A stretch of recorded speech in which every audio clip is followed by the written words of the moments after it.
sensitivitas anggota parlemen itu hanya terjadi menjelang pemilu sampai pemilu. Setelah pemilu nggak sensitif lagi. Jadi kalau ada bencana menjelang pemilu itu rajin turun semua tuh ke tempat bencana. Tapi setelah pemilu ada bencana, nggak ada yang turun. Soalnya belum pemilu. Belum pemilu. Bandingkan di beberapa negara maju ya. Kalau ada bencana itu turun sekali. Saya punya pengalaman ya waktu sekolah. Kalau ada warga miskin, mau pemilu tidak pemilu, pasti mereka akan datang. Ya. Obama itu rajin dulu betul untuk datangin homeless, datang kasih makanan, terus kampanye partainya diperbolehkan. Ini dari partai saya makanan, saya dari Partai Demokrat, visi misi kami begini.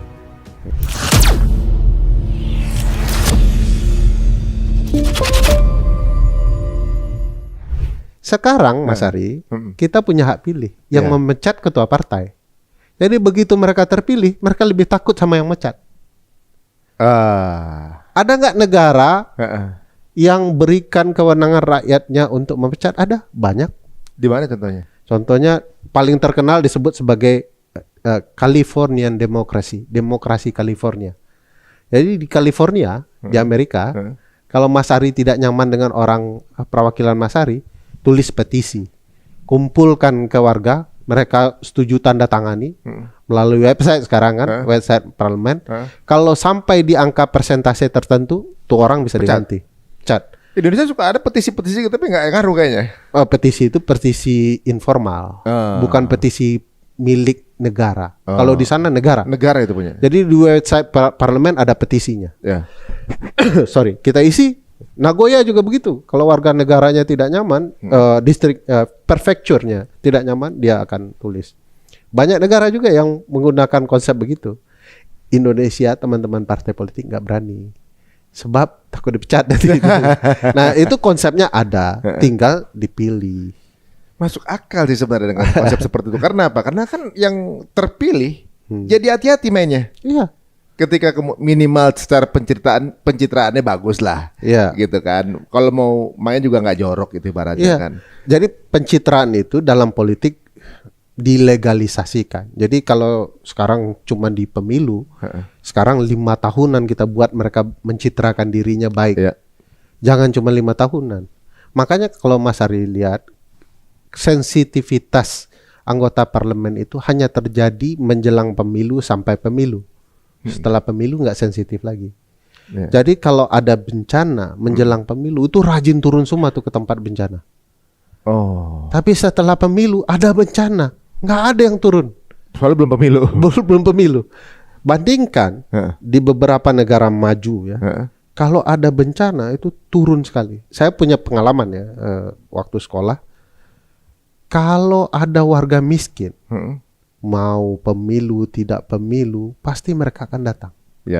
Obama itu rajin dulu betul untuk datangin homeless, datang kasih makanan, terus kampanye partainya diperbolehkan.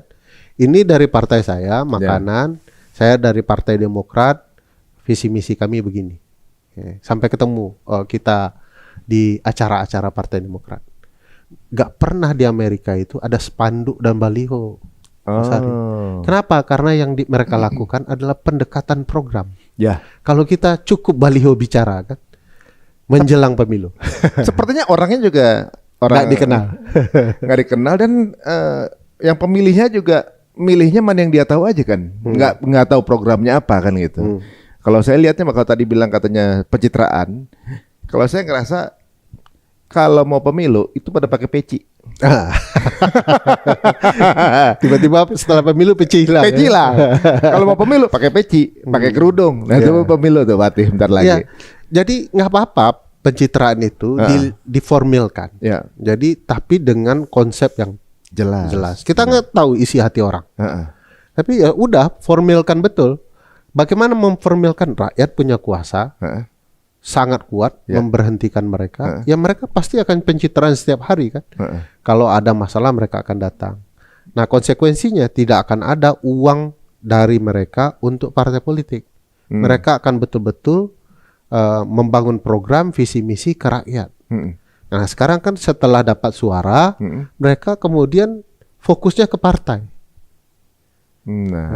Kalau ada uang kasih jatah partai. Ngidupin partai jadi. Ngidupin partai. Oh, jadi kalau kita lihat sekarang nih, ini masa-masa sekarang baru kelihatan ada sebuah korporat besar dengan banyak korporat kecil di dalamnya. Ya. Seperti itu penjalanannya ya. Pak, ini contoh menarik. Para ibu bapak bangsa kita. Kenapa disebut ibu bapak bangsa? Karena memang pendiri bangsa kita itu ada ibu-ibunya. Ada ibunya juga. Beda dengan Amerika. Mereka cuma menyebut founding fathers. Karena memang hanya laki-laki aja. Kita dibangun rasa kasih sayang dan keberanian. Gitu ya. Ibu bapak bangsa kita sudah mengatur sedemikian konstitusi kita, Mas Ari. Mau berekonomi, ya, itu untuk kesejahteraan orang banyak. Bumi, air, dan seluruh kekayaan yang terkandung di dalamnya dikuasai negara untuk sebesar-besarnya bagi kemakmuran rakyat. Sebesar-besarnya bagi kemakmuran rakyat. Sekarang lihatlah kemakmuran siapa. Jadi berbisnis, bernegara, berapapun, bicara sebesar-besarnya bagi kemakmuran rakyat. Ini kemakmuran segelintir orang, kepentingan orang yang segelintir, itulah yang diperjuangkan. Buat kebijakan segelintir orang. Bukan untuk banyak orang, buat aturan main untuk segelintir orang, bukan untuk banyak orang. Ini cerita aturan main diubah untuk segelintir orang. Ingat nggak dulu waktu menjelang Pilpres ada peraturan yang diubah. Dulu katanya peraturan yang diubah itu untuk seluruh anak muda di Indonesia. Iya. Tapi faktanya yang mendaftar cuma satu anak muda. Anak muda siapa ya kita tahu lah ya. Muda ya. Nah itu menunjukkan bahwa undang-undang kita, peraturan kita bukan untuk sebesar-besarnya bagi orang banyak. Jadi ini problematika kita. Apa yang kita tuliskan, ibu bapak bangsa kita sepakati, pelaku perubahan undang-undang dasar kita sepakati, tidak dijalankan. Wah, ini sekarang ini juga, kalau nggak saya salah dengar ya, biasanya kan politik itu sehatnya ketika ada yang menjalankan tugas, tapi ada juga pihak yang menetralisir atau bisa dibilang oposisi. Ya. Yang mungkin ya bagiannya salah satunya juga dengan mengkontrol biar nggak ada kanan dan kiri. Sekarang katanya kan udah nggak ada oposisi nih. Hampir tidak ada. Jadi dalam kabinet pemerintahan tidak ada. Dalam kabinet pemerintahan itu sama seperti pilkada, dengan sama punya kotak kosong juga gitu kan. Ya, kita itu analogi yang menarik tuh. Di pemerintahan besar kita akan mirip dengan pilkada, yes, mungkin kalau tidak ada oposisi. Ya. Dulu ada gium ya dari pakar ya, namanya James Madison. Dia bilang begini. Kalau seluruh manusia itu adalah malaikat, ya, sudah bisa dipastikan kita tidak butuh penyelenggara negara. Ya. Karena semua orang sudah tertib. Ya. Ngapain juga buat negara untuk menertibkan orang. Katanya lagi, kalau seluruh penyelenggara negara itu adalah malaikat, ya, kita nggak butuh pengawasan. Dalam artian salah satunya oposisi. Ya. Ngapain juga harus pakai oposisi, orang akan menyelenggarakan dengan tertib. Jadi tukang pengawasnya tidak diperlukan. Nah kalau penyelenggara negara hasil pemilu 2024 itu adalah malaikat, sudah pasti kita tidak butuh oposisi. Tapi karena mereka bukan malaikat, harusnya kita ada oposisi. Yeah. Jadi oposisi itu adalah mekanisme yang sengaja dibuat untuk mengawasi pemerintahan yang terbentuk. Yeah. Pemerintahan terbentuk merasa bahwa kalau mereka lalai, mereka habis nih. Yeah. Dihajar oposisi, minimal diomongin gitu sama oposan. Oleh karena itu harus kita bekerja dengan baik saja supaya kita nggak dimanfaatkan oposan, dikritik, lalu nanti pemilu berikutnya mereka yang akan terpilih, gitu ya. Jadi semacam rekayasa politik untuk bisa saling mengawasi.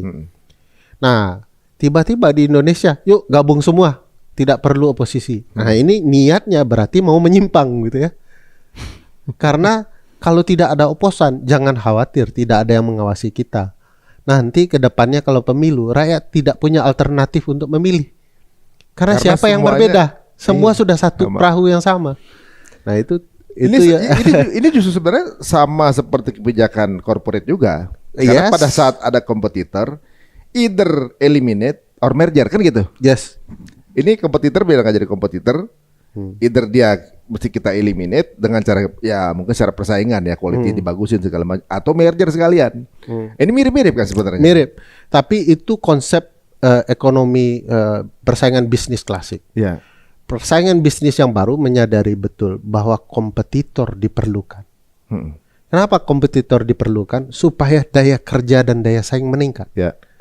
Kadang-kadang mereka ciptakan kompetitor supaya bekerja benar. Kalau tidak ada kompetitor, nih pasukan tidak akan bekerja benar nih. Nah, mestinya penyelenggara pemerintahan kita sadar betul, tanpa kompetitor mereka akan bekerja asal-asalan, aut-autan, sehingga mereka bekerja tidak serius. Jadi kalau mereka pakai teori ekonomi lama, ya hancurlah ini barang. Tapi kalau mereka menggagas teori bisnis baru, kompetitor harus diciptakan untuk meningkatkan daya saing, daya kerja yang baik. Tim mereka akan juga jadi tim yang solid karena ada kompetitor kan, solid supaya mereka kompak begitu ya. Nah, mereka akan membangun pemerintahan dengan baik. Tapi kalau apa cerita kita tadi bertemu ya kepentingan, ya mereka tidak akan bangun kompetitor. Nah, berarti pengontrolnya siapa nih? Apa langsung rakyat? Ibaratnya gini, kan oposisi nggak ada gitu. Kemudian apa KPK gitu. Misalnya kan tetap harus ada pengontrol kan. Ada KPK-nya, ada oposisi, ada rakyat. Sekarang satu suara semua nih. Apa dong jadi yang bisa menjadi kanal penyalur dari rakyat misalnya jika ini didengar? Iya. Kita sulit berharap ke KPK semenjak KPK dijadikan rumpun kekuasaan eksekutif ya, diubah. Jadi KPK bukan lagi upaya tangan rakyat untuk kemudian bekerja demi kepentingan rakyat, mengawasi kinerja pemerintah. Karena KPK sudah dilemahkan gitu ya. Lalu apa? Kepada siapa kita harus bekerja? Nggak akan mungkin rakyat bisa berharap kepada penyelenggara pemerintahan yang punya tabiat menyimpang. Rakyat harus memperjuangkan haknya sendiri. Kan pemegang kedaulatan kata Undang-Undang Dasar adalah rakyat yang dijalankan berdasarkan Undang-Undang Dasar. Nah sekarang menjalankan Undang-Undang Dasarnya sudah tidak benar. Ya rakyat yang harus menunjukkan daulatnya. Bagaimana caranya? Bisa secara formil mereka memperbaiki, terlibat langsung, ya, mempertanyakan langsung, mendebat pemerintahan satuan terendah hingga satuan tertinggi, dari desa hingga pemerintah ibu kota, atau kemudian mereka menggunakan jalur-jalur hukum untuk mengkritik. Jadi di negara hukum itu sudah disediakan mekanisme untuk mengkritik penyimpangan-penyimpangan negara. Misalnya nguji undang-undang. Undang-undang tiba-tiba dibuat secepat kilat karena kepentingannya dibutuhkan secepat kilat juga. Ini sudah ada rencana 3 undang-undang yang dibuat secepat kilat begitu ya. Tanpa melibatkan publik, ya publik bisa mempertanyakan. Jadi gunakan seluruh mekanisme yang tersedia untuk menyuarakan suara publik. Forum seperti ini bagian dari wujud kedaulatan publik. Kan setiap orang berhak kemudian berserikat, berkumpul, mengeluarkan pendapat, lisan dan tulisan dengan segala mekanisme yang dia bisa digunakan. Untuk Mas Ahri dan teman-teman YouTuber ini punya pasal 28F ya. Informasi itu bisa dikolek, dikumpulkan, dikelola dan disebarluaskan dengan berbagai media yang dia miliki. Itu bunyi pasal 28F. Ini hak konstitusional. Tidak boleh diganggu. Ini daulat publik. Nah, kalau negara itu benar, dia nggak akan ganggu tuh kebebasan berserikat, berkumpul, berbicara. Ya. Karena tidak akan ada satu perkataan yang bisa membunuh orang. Ada nggak? Nggak ada sih. Orang aja yang nggak siap. Iya, karakter mungkin bisa ini. Orang nggak siap dengan itu. Tapi pada dasarnya kata-kata kritik tidak akan pernah membunuh orang, apalagi pemerintahan. Jadi kata-kata itu harusnya diterima, diresapi pemerintah dan digunakan untuk memperbaiki kepentingan publik. Atau jadi bisa diuji gitu ya. Pemerintahan yang tidak siap biasanya yang meminta publik untuk berhenti berbicara. Tapi mudah-mudahan lah pemerintahan kita bukan pemerintahan yang begituan ya. Nah, bukan di sini. Ini kita nggak ngomongin yang di sini. Itu biasanya di Mars itu. Ya, kita lagi ngomongin negara ini, luar-luar ya. Gitu. Ada aja gitu politik seperti itu. Nah, mau ngomongin mengenai hal tadi, kebebasan berbicara kan, Mas Peri juga ada IP yang dikeluarkan juga, yang bukan bebas lagi, tapi ketika diposting juga berikut dengan data-data waktu itu saat itu, dan cukup menghebohkan waktu itu memang. Gitu. Nah, waktu melakukan itu terima pressure nggak? Ada, tapi kecil menurut saya ya. Oh, jadi memang masih berarti kebebasan berbicara ini masih sangat gimana menurut saya mengatakan kecil itu dengan teman-teman gini, karena kami malu ya kalau mengatakan tekanan itu besar. Malunya kepada siapa? Ke banyak teman-teman yang lain. Malu ke teman-teman masyarakat luas yang ditekan, padahal mereka tidak ada organisasi, ditekan si A, si B, si C ya. Malu sama teman-teman aktivis daerah. Mereka tidak disorot oleh media, tetapi mereka dizalimi, bahkan ada yang dibunuh, bahkan ada yang dihilangkan. Malu rasanya bilang apa yang kami rasakan itu besar betul gitu ya. Malu kepada jurnalis daerah yang setiap hari ditekan pebisnis, orang yang mereka beritakan, mereka tidak ada perlindungan, daerahnya tidak dilihat orang gitu ya. Jadi kami merasa apa yang kami rasakan itu kecil sekali. Tapi kalau mau diceritakan sederhananya, satu hari setelah film ditayangkan, itu semua alat komunikasi kami bertiga di film itu sudah ada yang coba masuk gitu ya. Sudah ada yang mengganggu. Teman-teman ada yang merasa diikuti, sehingga kita menghidupkan protokoler keamanan tertentu. Tapi sekali lagi kami mau bilang, itu mungkin berdampak kepada personal kami, tim, tapi kami tidak merasa layak untuk dibicarakan, karena banyak hal yang perlu diperjuangkan, tidak kemudian menjelaskan ketakutan kami. Misalnya beberapa di antara kami YouTube-nya tiba-tiba hilang, diganggu. Kami merasa tidak perlu terlalu dibicarakan. Yang perlu bagian dari perjuangan ya. Bagian ya resiko lah ya. Resikonya. Tapi bukan berarti kami tidak takut. Kami penakut juga orangnya. Saya penakut sekali orangnya. Saya ketinggian saja takut Mas Ari. Jadi apalagi yang lain gitu ya. Jadi itu memang tidak terlalu layak diperbincangkan. Kami lebih merasa substansi film yang harus diceritakan. Kami mau setiap generasi kita bicara bahwa ada satu fase kita berdemokrasi, kecurangan itu seperti seolah-olah menjadi kewajaran. Dan semua orang harus bicara soal kecurangan itu. Anak cucu kita ke depan harus bicara perbaikannya. Dulu ketika Al Gore dicurangi di pemilu di salah satu negara bagian di Amerika, orang bicara perbaikan demokrasi. Sekarang di Amerika Donald Trump merasa ada kecurangan di mesin pemilihan, dibicarakan. Ada algoritma yang dipermainkan di Cambridge Analytica, dibicarakan. Di Jerman orang mengubah dari pakai mesin menjadi coblos, dibicarakan. Kenapa penting?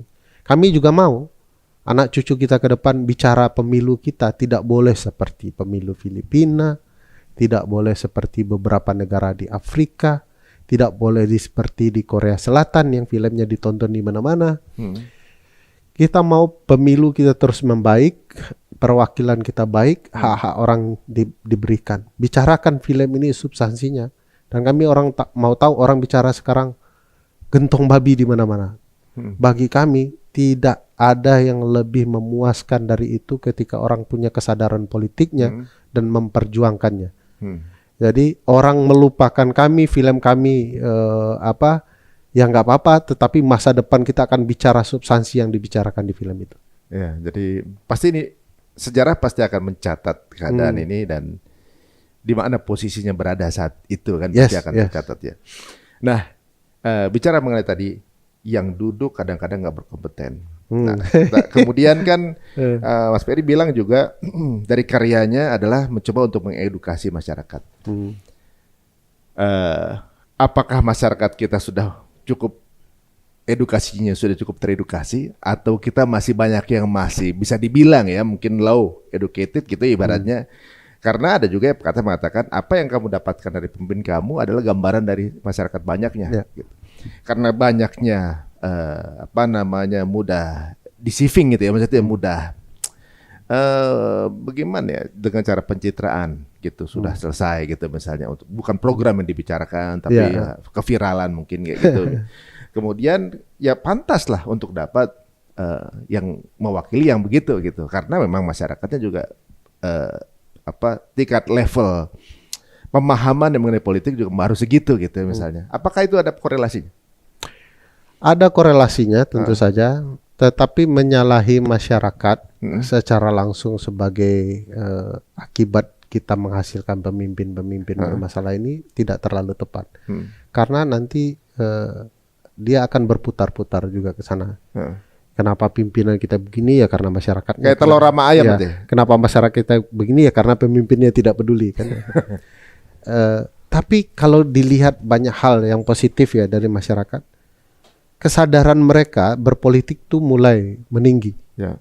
Hanya saja informasi yang tersampaikan kadang-kadang penuh hoax ya, kamuflase dan lain-lainnya yang mengganggu cara berpikir mereka. Dan sebagaimana berbagai orang, ada yang daya tangkapnya cepat, ada yang lambat, ada yang berproses terlebih dahulu. Kami cenderung memaklumi itu. Misalnya contoh kalau dikaitkan dengan kampanye kami, biasanya yang bisa menampung cerita itu teman-teman YouTube dan teman-teman Instagram, dan Twitter, X ya. Tapi kalau kami kampanyekan soal kecurangan pemilu ke TikTok, itu dibantai habis-habisan. Tapi evaluasi kami, jangan jauhi masyarakat kita. Kita terjun ke TikTok. Jadi sekarang Mas Dandi Laksono, saya, Bivitri Susanti sudah main TikTok. Zainal Arifin kayaknya yang belum. Teman-teman Perludem di isu kepemiluan sudah main TikTok. Teman-teman kantor saya juga sudah main TikTok. Yang dulu kami ketawain ya kenapa harus goyang-goyang ya untuk menjelaskan ke publik.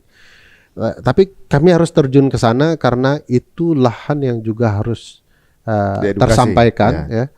Dan kami yakin mereka punya cara kepahaman yang berbeda untuk menangkapnya. Jadi kalau yang di Instagram sama X cara menangkapnya berbeda, di TikTok mungkin berbeda. Dan tugas kita sebagai teman-teman advokat publik ya harus mengubah cara penyampaian supaya kena di masyarakat. Apakah sudah ada perubahan? Ya tidak. Tapi yang penting udah ada usaha. Jadi kami merasa ini proses ya. Dan siapa tahu yang nanti anak cucu segala macam ya akan. Dan bisa saja kita berbagi tugas. Ferry Amsari mungkin nggak ditangkap orang di TikTok, tapi begitu Mas Ari menjelaskan, wah langsung mengerti semua. Jadi kapasitas kita sendiri-sendiri berbeda-beda dalam memahami publik ya. Kadang kita merasa pintar sendiri, padahal kita bermasalah. Sehingga penjelasan kita jadi ruwet bagi orang. Nah ternyata ada orang pintar lain yang cepat ditangkap orang. Nah bagi kami ini kesempatan mendekati teman-teman yang punya kepemahaman yang baik kepada publik dan dia bisa menjelaskan dengan baik kepada publik. Jadi ya harus saling bergandengan tangan untuk estafet untuk bisa mendidik publik. Tapi saya yakin publik kita punya daya kepintarannya masing-masing. Wah, netizen kita kan paling galak di dunia ya. Nah, sekarang kita ngomongin yang ke depan nih. Ya. Sebentar lagi akan ada suksesi. Ibaratnya apa ya? Transisi kepemimpinan. Apa prediksinya gitu? Atau kalau harapan sih nanti semua orang pasti pengen yang bagus, tapi prediksi dari Mas Ferry ini gimana? Kan kalau kita masyarakat sudah kalau membaca bahwa sudah banyak saya mau ngomongnya biar nggak terlalu belak-belakan. Ini ngomong kan semua. Aku nangkap poinnya. Maksudnya banyak kuncian di mana-mana gitu untuk para untuk sang penyambung tugas gitu. Gimana? Saya sendiri dan teman-teman kepemiluan agak sulit ya untuk memberikan kepercayaan maksimum ya kepada pengganti kekuasaan. catatannya banyak ya. Saya tidak akan bicarakan luas. Tadi saya sampaikan bahwa kita berharap ada perubahan. Harapan itu kan perlu dijaga ya. Yeah. Tapi kalau mau realistis dengan data yang ada, ini agak berat. Beratnya? Satu, bahwa ini keberlanjutan dari kekacauan Pak Jokowi. Pak Prabowo mungkin punya tabiat yang berbeda ya di masa yang lain gitu ya. Tapi bagaimanapun ini keberlanjutan dari kekuasaan yang ada. Itu harus jadi catatan agar Pak Prabowo sendiri punya kesadarannya bahwa saya harus berbeda. Kalau tidak, saya akan dianggap sebagai kelanjutan dari orang yang dianggap publik bermasalah.